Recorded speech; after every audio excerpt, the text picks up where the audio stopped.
everybody. You are listening to Throwback, a country music podcast, and I am your host, Britt Jones. We have a great show in store for you today. Country royalty, Grand Ole Opry member Lorrie Morgan will join me for an interview that you do not want to miss. But first up, let's talk about what's going on in the world of country music. From CMT.com, here's an article about the upcoming CMA Awards. After being honored at Wednesday's CMT Artist of the Year ceremony, which you need to check out on CMT, the CMA revealed 2018 honorees Kelsey Ballerini and Carrie Underwood being the first round of performers for the 52nd Annual CMA Awards.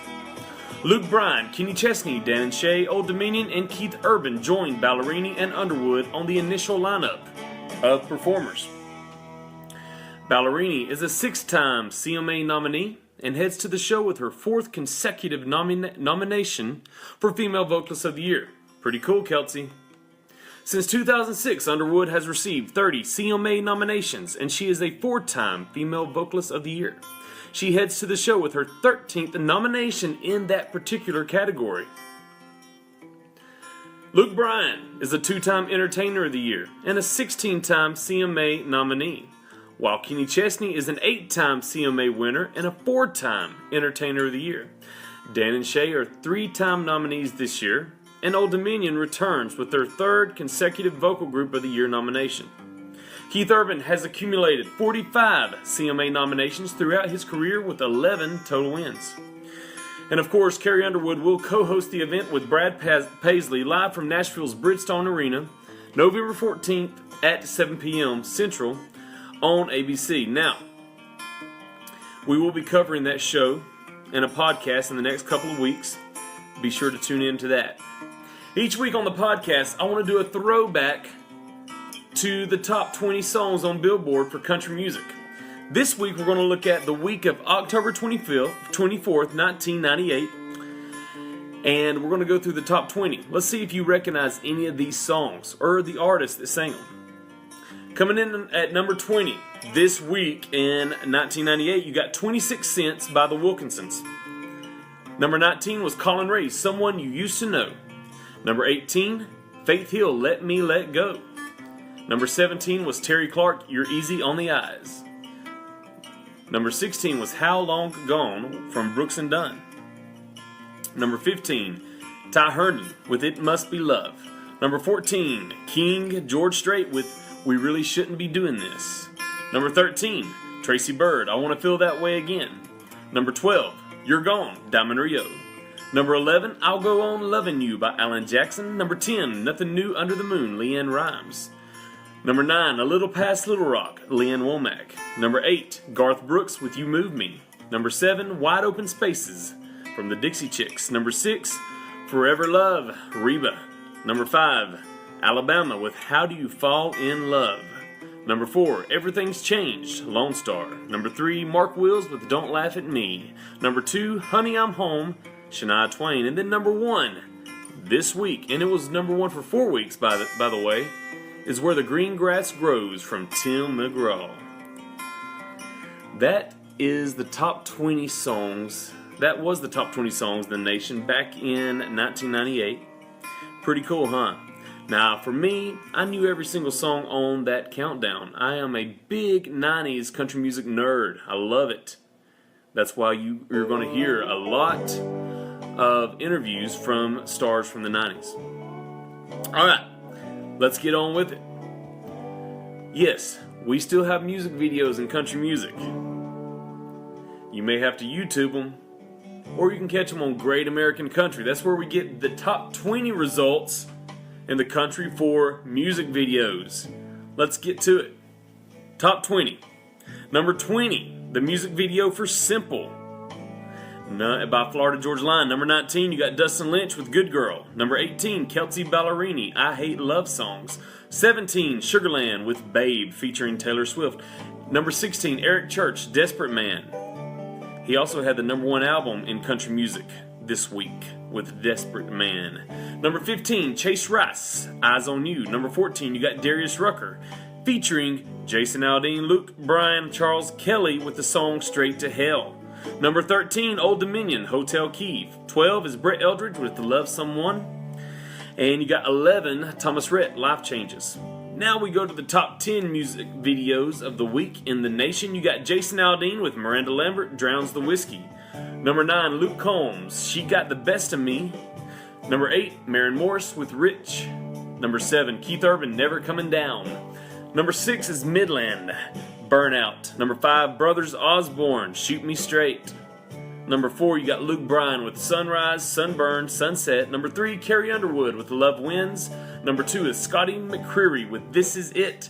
And number 1 this week in music video world is Kane Brown with Lose It. You can always check out Great American Country online at www.greatamericancountry.com. All right, this week on the Hot Country Songs Billboard chart. Let's see if you agree with this top 20 list. If you don't, let us know. All right, coming in at number 20 this week in the nation, you got Babe. That's Sugarland with Taylor Swift. Number 19, Landco with Born to Love You. Number 18, you got Burning Man, Dierks Bentley featuring Brothers Osborne. Number 17, Drowns the Whiskey, Jason Aldean and Miranda Lambert. Number 16 is Maren Morris with Rich. Number 15, Sunrise, Sunburn, Sunset, Luke Bryan. Then let's go to number 14 with Drunk Girl, Chris Jansen. Number 13, Chris Young with Hanging On. Number 12, Jimmy Allen with Best Shot. Number 11 is Drunk Me, Mitchell Tenpenny. Number 10, Hotel Key, Old Dominion. Number 9, Speechless with Dan and Shay. Great song. Number 8, Desperate Man, Eric Church. Number 7 is Cole Swindell with Break Up in the End. Number 6, Lose It, Kane Brown. Number 5, Blue Tacoma from Russell Dickerson. Number 4, She Got the Best of Me, Luke Combs. Number 3, Tequila from Dan and Shay. Number 2 is Simple, Florida Georgia Line. Number 1 this week for 46 weeks in a row, you got Meant to Be. All right, ladies and gentlemen, this is what you came for. Get ready to hear an amazing interview from country superstar, 90s hitmaker, Grand Ole Opry member, country royalty, the one and only Lorrie Morgan.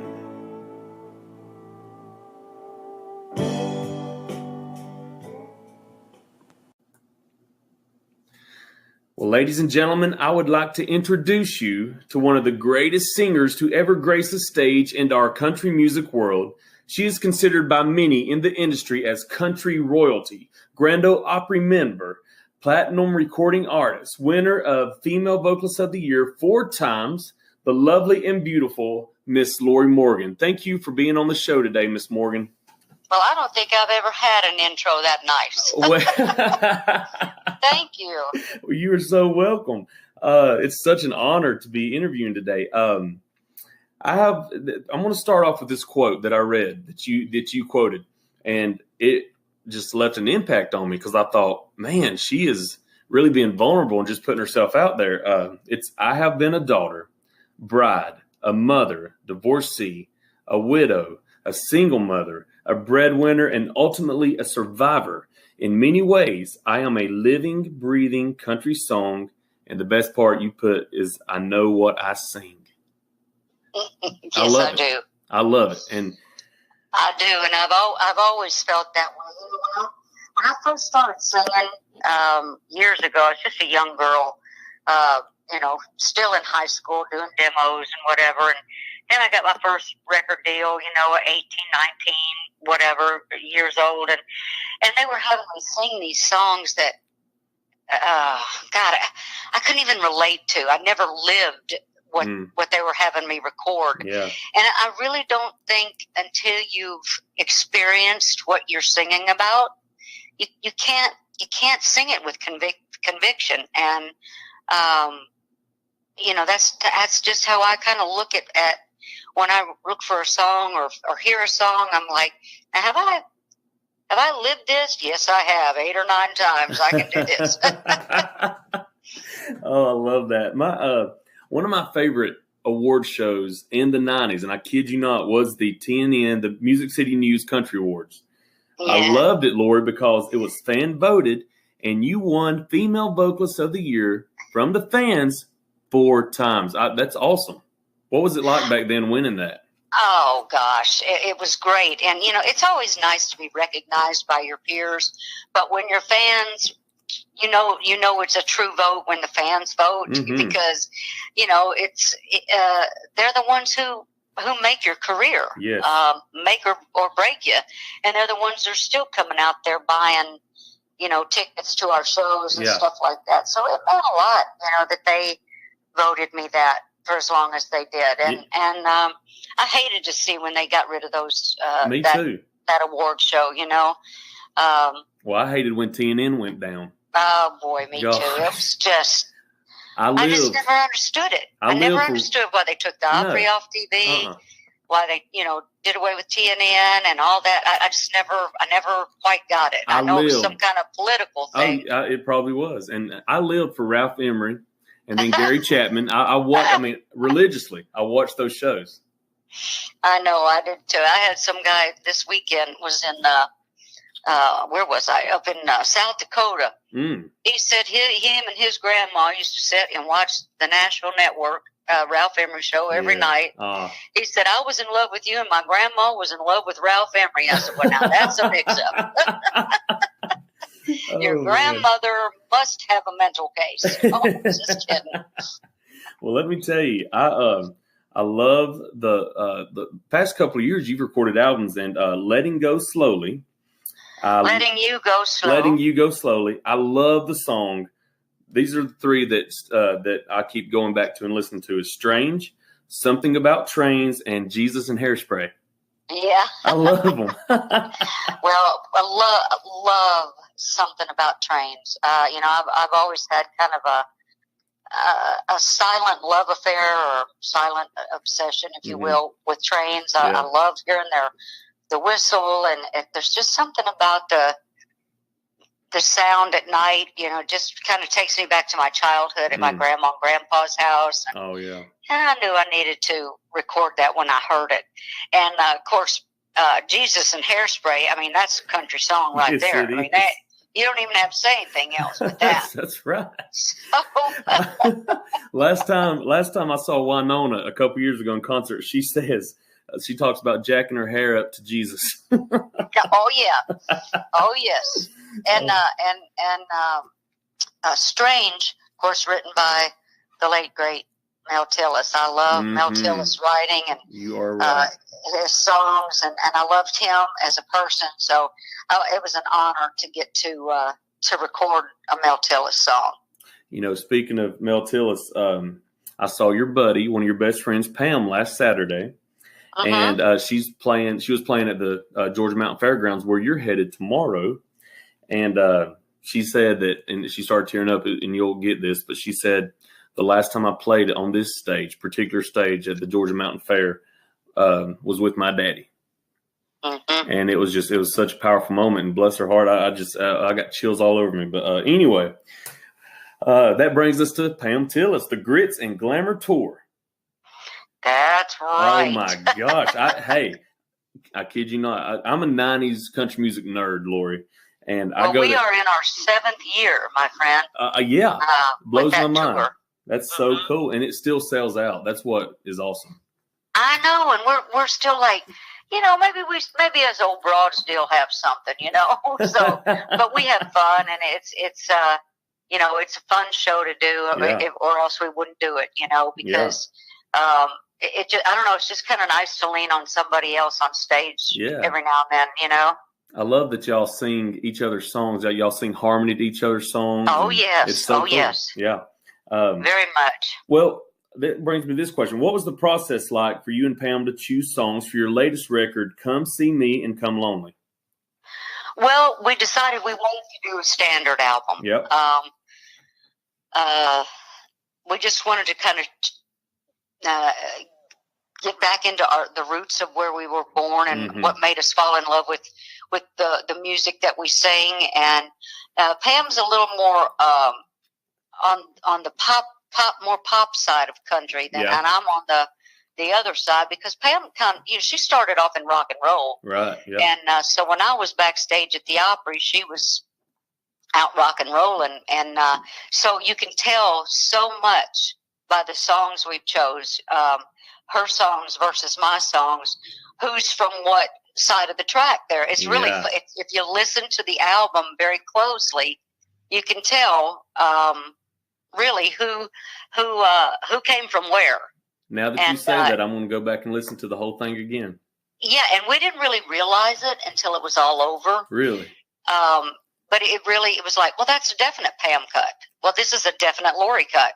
I mean, she picked everything she recorded, and I picked, what I wanted, and then our producer kind of suggested the duets that we did. Mm-hmm. So I love it. That's so cool that you say that now. And if you're listening right now, guys, you've got to go listen to that record. It's so good. I actually listened to it with my students in class today, my middle schoolers. Oh, great! I sure did. And they thought it was so cool that I was getting to interview you. Oh, well, that's great. One of the big questions I love to ask my guests, and I asked Wade Hayes this last night when we were talking. Like I said earlier, I'm a total nerd, Lorrie, when it comes to 90s country. When I would turn the radio on back then in the 90s, I immediately knew who the artist was singing without the DJ even telling me. And today, honestly, Lorrie, in my opinion, I can't do that anymore as much as some I can. But what are your thoughts on it? What's your thoughts? Nope. I feel the same way. I mean, I have no idea if it's not Daryl Singletary, Joe Diffie, Daryl Worley, Mark Chestnut, Keith Whitley, Gene Watson. I don't know them. Yeah. Tracy Lawrence, but I don't know them. I said Joe Diffie, and I just I don't know. It's strange. They all want to make the same kind of music. They all want to. I mean, and even Hank Jr. Man, where's our Hank Jr.? I know where he's at. He's sitting out in the living room right now. My son Jesse, and he's about as Hank Jr. as they come. And but we just, I don't know. There's just no individualism, anywhere. Yeah, and Wade was saying, there's so many drum loops and machine. Yeah. I heard a bass player the other night say, "Yeah, I got to go home and do a session." And I said, "What do you mean go home and do a session? It's 8 o'clock at night." He said, "Oh, you do them online now. They just send you the track and you do." I said, "What?" Yep. I mean, here I am, years behind time, I guess. But I said, "What do you mean? How can you feel that? How can you possibly feel? You got to be in a room full of that to really feel it, and that's how they're cutting things now, and I hate it. I hate every part of it. Yeah, that's why we can't feel the emotion in these songs today. No, you can't. You cannot. And you feed off of each other. You feed off of each other's emotions in the studio, and that's what makes great records. And they don't have that anymore. No. Or great singers, for that matter, I don't think. Well, when I was listening to your record today and listening to those three songs that I loved, Strange and all that, I still heard that beautiful, traditional, lovely Lorrie Morgan voice. It's like, you're not changing. You're not going to change, and you're proud of it. And so I'm not. I'm sorry, and everybody can just, you know what? But I don't play politics very well in this business, and I am what I am, and yeah, I'm where I am because I was me, and so that's how I'm going to stay. One of my favorite albums that I had, like I said, I would buy everybody's album, and I was a huge fan of all the female artists in the 90s because that was like when y'all all, I mean, man, there were so many of y'all, and they were so good. My favorite album I bought of yours, though, was War Paint.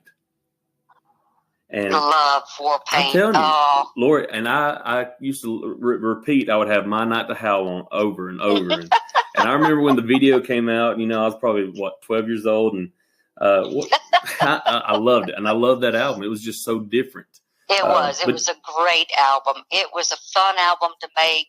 I was right on the heels of or the tiptoes of a huge career right then, and just fun. It was like everything we touched was going to gold, and it was just fun. We were making videos, and I don't know. It was just a different time back then, and they say you got to accept changes, and I mean, I agree. I know you got to. I know you have to, but I'll let that up to everybody else. Yeah. I'm gonna hang back here.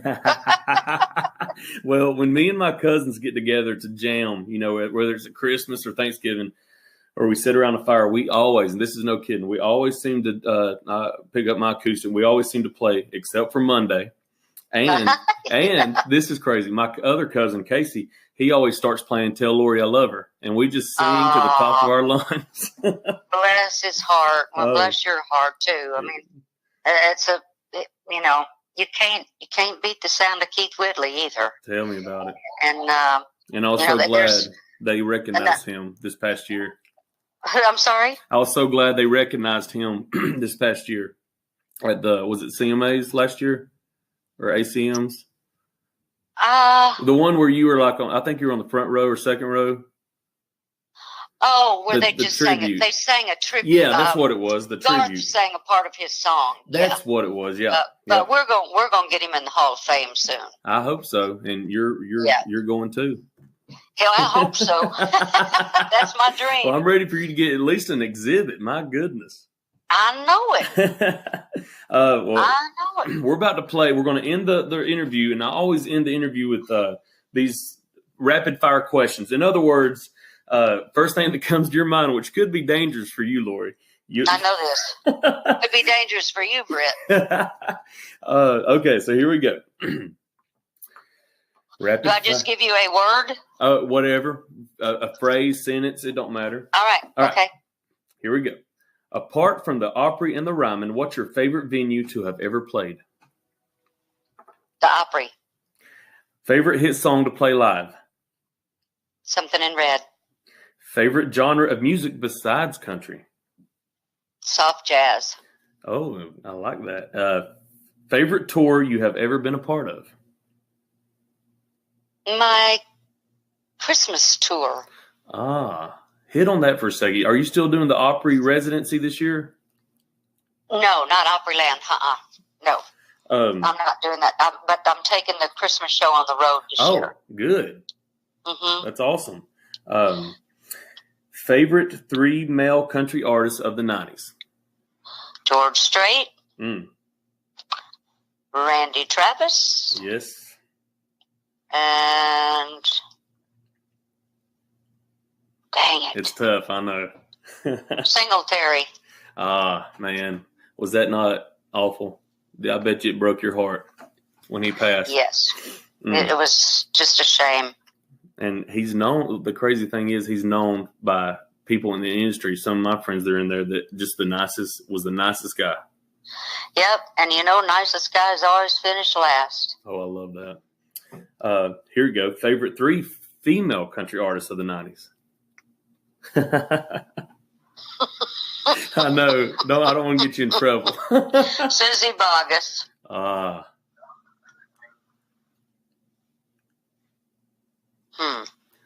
I love her. That'll do it. Yeah. There you go. We'll say no more. I was in Colorado 2 weeks ago, and I had her greatest hits on repeat. No lie. Love her. Yeah. She's a great singer. Mm-hmm. I love her folk stuff. I love all of it. Yeah. Favorite vocal band of the 90s? God, who in the hell were they? Well, you got your Diamond Rio, Little Texas. Who else? Right. I'm going to say the Osborne Brothers. There you go. Oh, my gosh. All right, we're closing it out with this. Loretta Lynn. Queen. Dolly Parton. Double Queen.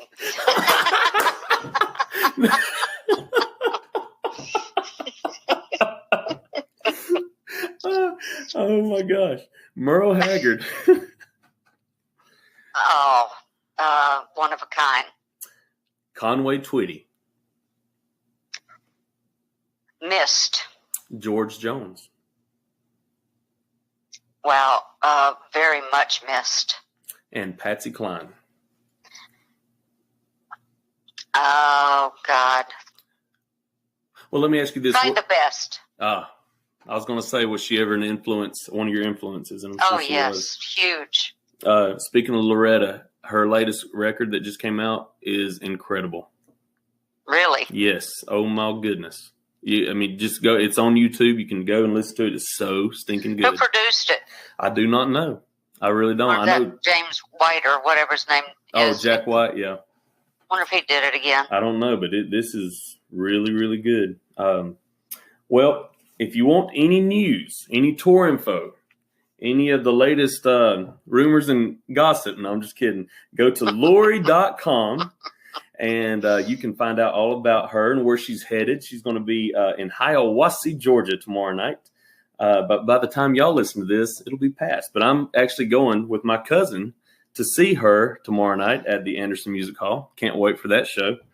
Thank you. And it's going to be awesome. Thank you so much, Lorrie, for doing this. Thank you, Britt. My pleasure. And stay on the phone a second, and we'll say goodbye to our listeners. Goodbye, listeners. Bye, listeners.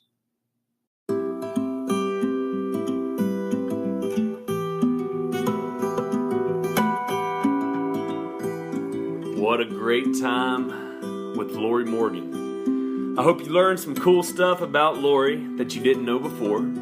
Each week, I want to bring you a brand new interview from one of the biggest stars in country music. Let us know what you think. You can go to our website at throwbackcountrymusicpodcast.com. Subscribe to our email, our newsletter. You will get updates each week, behind the scenes stories, upcoming interviews. Also, you can visit us at facebook.com/throwback country music. And be sure to check us out on Twitter. That is twitter.com/Brit Jones Music. That's BritJonesMusic, Brit Jones Music. We're also on Instagram at Brit Jones Music. Also, we're everywhere. Whatever podcast platform you are listening to this on, be sure you subscribe. That way you'll never miss an episode, and it helps us out. If you have time, it only takes about 10 seconds. Write a short review on the podcast platform you're listening on. Give us a 5-star rating. What this does, it helps the podcast grow tremendously, and we'll be able to continue to bring you the best interviews in country music. Thank you so much for listening to today's episode. Next week, right here, you will hear my interview with country superstar, old enough to know better hit maker, Wade Hayes. You'll hear about him beating cancer, his career in the 90s, his favorite tour he was ever a part of, and many, many more things he shares with us. Plus, this coming Thursday, you will get a bonus episode. You will hear an interview with me and my friend, Miss Jamie O'Neill. You remember her. She had the big hit in the early 2000s called There Is No Arizona. We'll see you next Monday, right here on Throwback, a country music podcast.